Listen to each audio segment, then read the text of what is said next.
दोस्तों, आज हम एक ऐसी बीमारी के बारे में डिस्कस करेंगे जिसकी वजह से आजकल के टाइम में सीने में जलन यानी चेस्ट बर्निंग, जिसको दूसरी भाषा में हार्ट बर्निंग भी कहते हैं, सीने में जलन रहती है या फिर चेस्ट में यानी छाती में दर्द रहता है, वोमिटिंग टाइप का रहता है। जब भी आप कुछ खाना वाना खाते हो तो आपको उल्टी जैसा लगने को रहता है। तो जी हाँ दोस्तों, आज हम बात करेंगे एक बीमारी जिसका नाम है GERD यानी गैस्ट्रोइसोफेगल रिफ्लेक्स। दोस्तों, ये इसमें क्या होता है कि गैस्ट्रोइसोफेगल रिफ्लेक्स डिजीज़ में क्या होता है, ईसोफेगस एक वो ट्यूब है जो हमारे माउथ से जो खाना होता है उसको कहाँ पे ले जाती है, हमारे स्टमक में यानी अमाशय में। जो होता है ये होता है ईसोफेगस। क्या होता है, ये जो माउथ से खाना होता है ये कहाँ ले जाता है, हमारे एब्डोमेन में।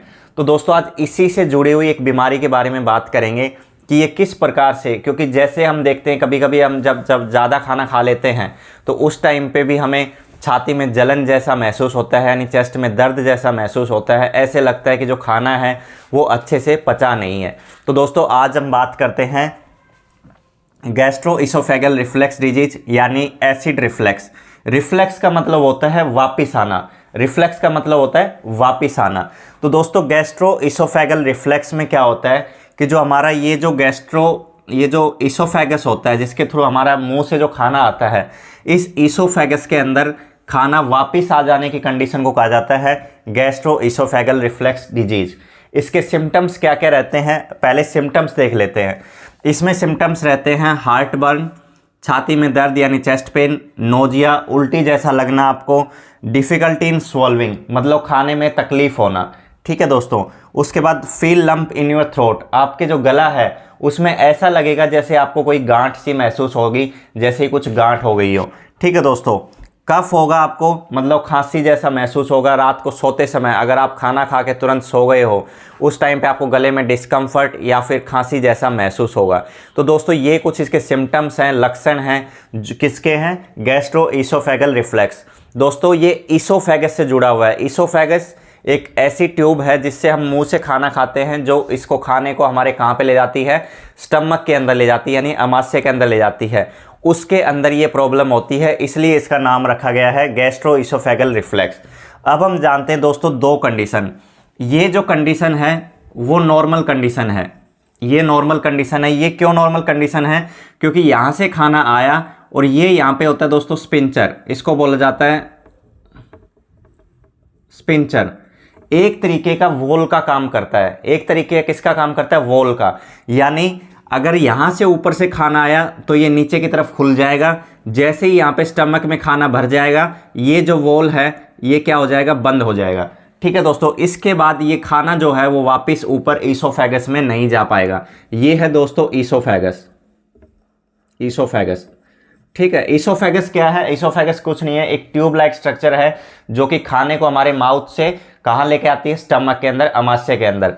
ठीक है दोस्तों, तो एक नॉर्मल कंडीशन में क्या होता है, हम जब खाना खाते हैं तो यहाँ से माउथ से अगर हमने खाना खाया तो वो ईसोफेगस के थ्रू होते हुए हमारे यहाँ पे स्टमक में आ गई और ये जो दोनों वॉल हैं ये बंद हो गई। अब यहाँ से खाना वापस नहीं जा पाएगा ऊपर। ठीक है दोस्तों, तो नॉर्मल कंडीशन में ये चीज़ हुई। अब आते हैं जो अबनॉर्मल कंडीशन है गैस्ट्रोइसोफेगल रिफ्लेक्स यानी एसिड रिफ्लेक्स।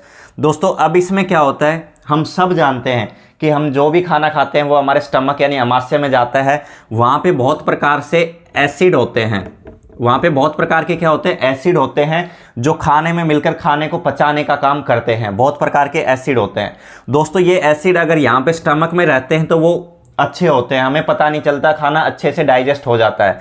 लेकिन अगर यही एसिड या फिर बचा हुआ खाना नीचे इंटेस्टाइन में जाने के बजाय अगर वापस हमारे ईसोफेगस में यानी ऊपर की तरफ, मुंह की तरफ आने लग जाए तो दोस्तों ये बहुत ही इरिटेशन वाली सिचुएशन हो जाती है। गले में आपको जैसे कि जो खट्टी खट्टी डकारें आती है या फिर सीने में जलन आपको महसूस होती है, छाती में दर्द होता है, गले में डिस्कम्फर्ट रहता है। वो किसकी वजह से रहता है, क्योंकि एसिड, अगर आप तुलना करो, अगर एसिड आपके, अगर कोई मुंह पे अगर एसिड फेंकता है तो वो कितना गर्म होता है, कितना दर्दनाक होता है।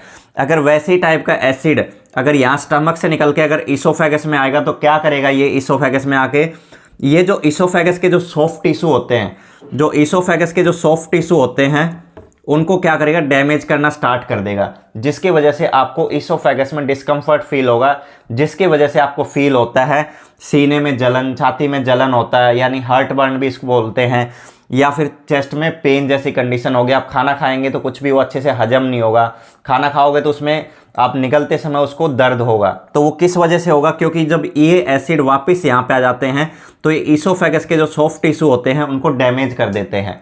ठीक है दोस्तों, इस वजह से आपको यहाँ पे चेस्ट में पेन या फिर चेस्ट में बर्निंग जैसा महसूस होता है। वो क्यों होता है दोस्तों, जैसे कि आपने नॉर्मल कंडीशन में देखा, ये जो वॉल है ये क्या हुआ, जैसे ही खाना आया ये वॉल ओपन होके खाना नीचे चला गया और ये वॉल अच्छे से बंद हो गया।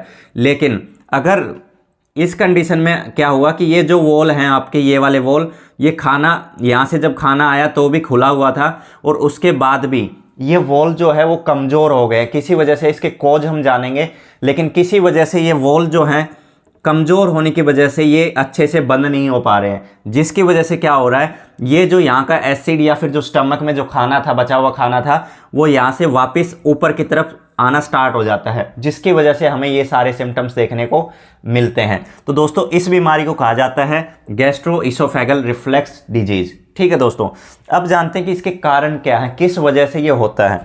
दोस्तों ये होता है, कुछ कॉमन कारण हैं जैसे स्मोकिंग, कुछ जो बहुत ज़्यादा क्रोनिक स्मोकर होते हैं वो इसोफेगस सॉफ्ट टिश्यू उसके डैमेज हो जाते हैं, और ये जो स्पिंचर होता है इसको भी वीक करने का काम करता है।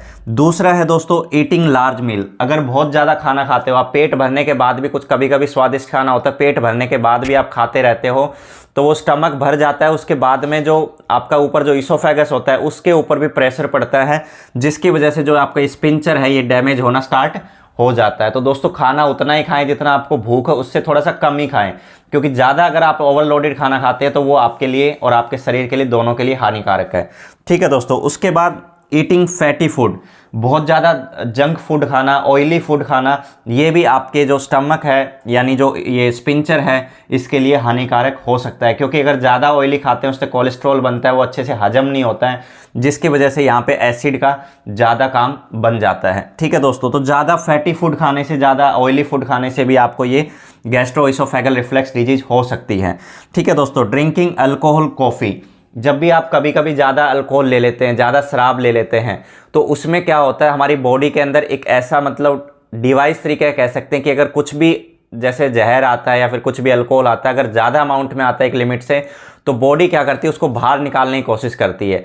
तो उस कंडीशन में क्या होता है कि जब इसके ऊपर प्रेशर पड़ता है स्पिंचर के ऊपर, तो ये तो डैमेज होता ही होता है, लेकिन जब स्टमक से यहाँ से इसको पता चल गया कि ये कुछ ऐसी चीज़ है जो बॉडी के लिए नुकसानदायक है, तो वो उसको नीचे भेजने के बजाय वो उसको ऊपर भेजने का प्रयास करती है, और उस वजह से आपको जो है वोमिटिंग आती है। जैसे आप ज़्यादा अल्कोहल ले लेते हैं या फिर ज़्यादा कोई पॉइजन खा लेता है तो उसको वोमिटिंग होती हैं। वो इसलिए होती हैं कि स्टमक को पता चल जाता है कि ये जो बॉडी के लिए है वो नुकसानदायक है, तो इसको अंदर न लेके, बॉडी के अंदर न लेके उसको बाहर निकालने की कोशिश करती है वोमिटिंग के थ्रू। अगर ऐसा भी आप ज़्यादातर करते हैं, ज़्यादातर हैवी अल्कोहल लेते हैं या फिर पॉइजन वगैरह हो जाता है, तो वो क्या करता है, इसको स्पिंचर को डैमेज कर देता है, जिसकी वजह से आपको आने वाले टाइम में ये जो एसिड रिफ्लेक्स जो होता है, मतलब जो स्टमक का जो एसिड है वो आपको बाहर आता हुआ नज़र आता है, जिसकी वजह से आपको ये सिम्टम्स देखने को मिलते हैं।